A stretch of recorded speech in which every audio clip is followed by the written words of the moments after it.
Hello everybody, this is the 5-horse Briggs that was on the Troy-Bilt pony rototiller. And what made these motors unique is that they had this secondary reverse gear. It spun counterclockwise, so you could have reverse on these tillers. They don't make these motors anymore. There is one that's still out there that is made by Briggs. I think it's an Intech.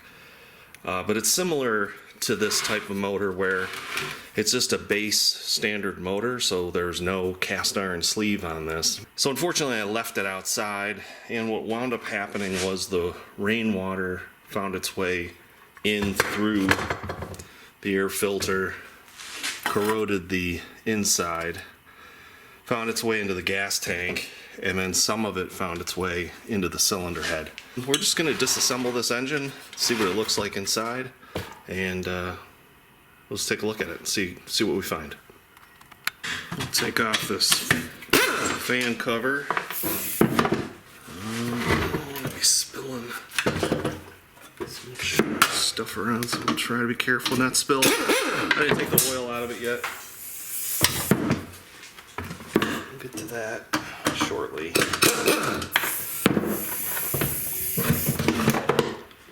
I need a new air hose. Oh, that might have been little berries from a mouse living in the fan shroud. Yeah, that is one of the downsides to these engines, is that these are juniper berries. That's what those are. The downside of these engines is not having that cast iron cylinder. So once they're gone, you can get a rebuild kit, and the rebuild kit basically consists of a chromium, maybe something, I don't know, something like that, piston and a chrome ring that's designed for you to hone it, and then you just put that in there, and it'll get you some more life. It'll get you some more life. This should drop. What else am I missing here? Oh yeah.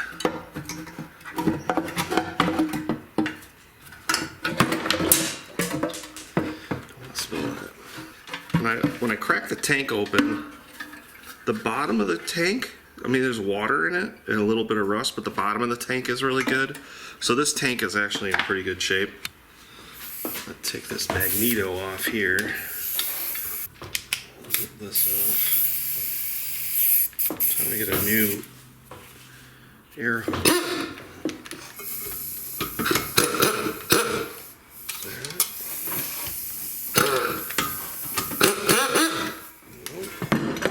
Alright.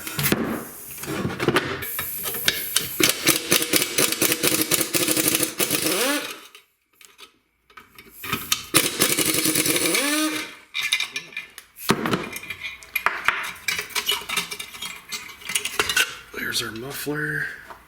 Maybe a 20, I think, or 30. T30? I think this is T30. I think. I'm not really sure.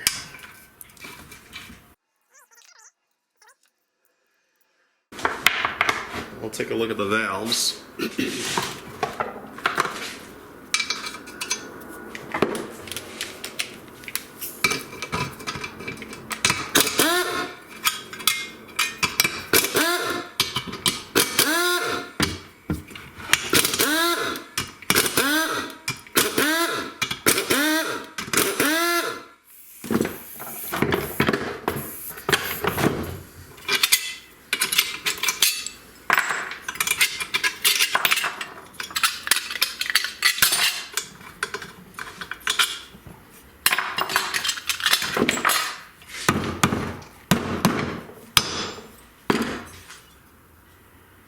Oh yeah, mice can get into the damnedest little places.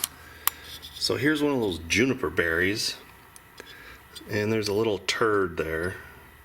So apparently there was a mouse right inside. You can see the water that leaked into the cylinder, and you can see how that corroded itself and froze this up.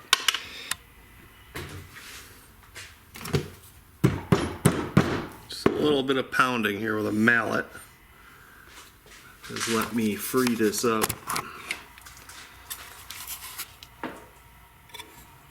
Yeah. That's that's a hard stop right there. Can't get past that.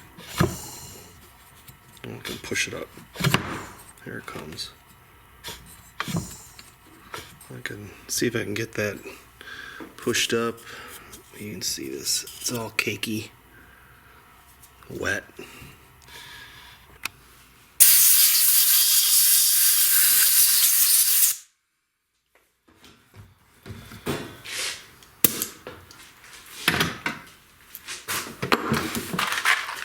All right, we're top dead center. I blew all that off so we can get finally our intake to open. That's all rusty. Ow! But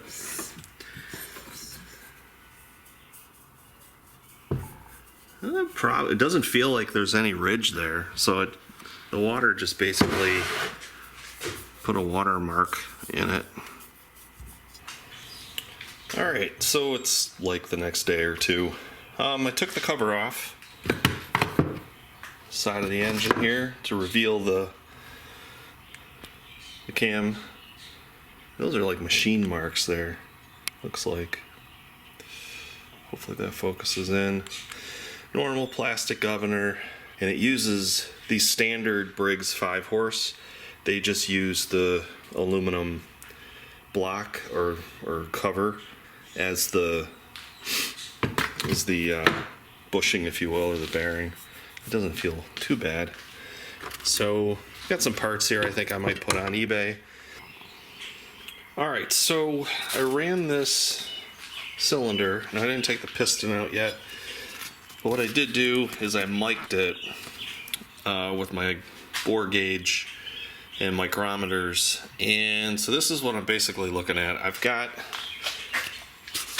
the range is 2.5615 inches to 2.5625, and looking at the top, the X and Y, I'm just within range at 3/10,000ths, and the top is good, or I'm sorry, the top is just over, the X is just over by 3/10,000ths, and then the Y is 15/10,000ths, and that's still within range. That's good.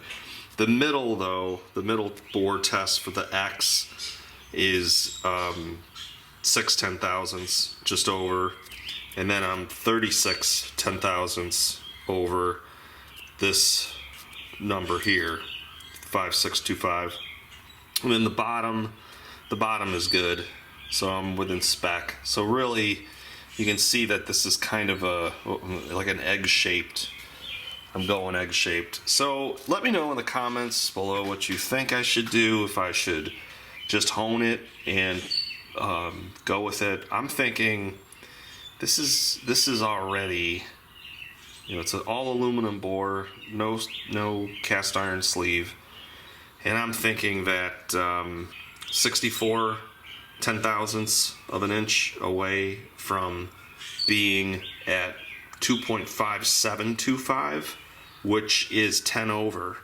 So that would mean, I'd have to bore it out 20 over. So basically right now, with the little bit of scoring that's in there, and there is some scoring at the bottom, and with these numbers here, I'm thinking that it's best to move forward with a new motor. I'm thinking a Predator engine for $150. It might just be better to do that, and cheaper. Hope you liked this video. Thanks for coming along, and we will see everybody in the next video, and look forward to seeing your comments below. Thanks. Take care.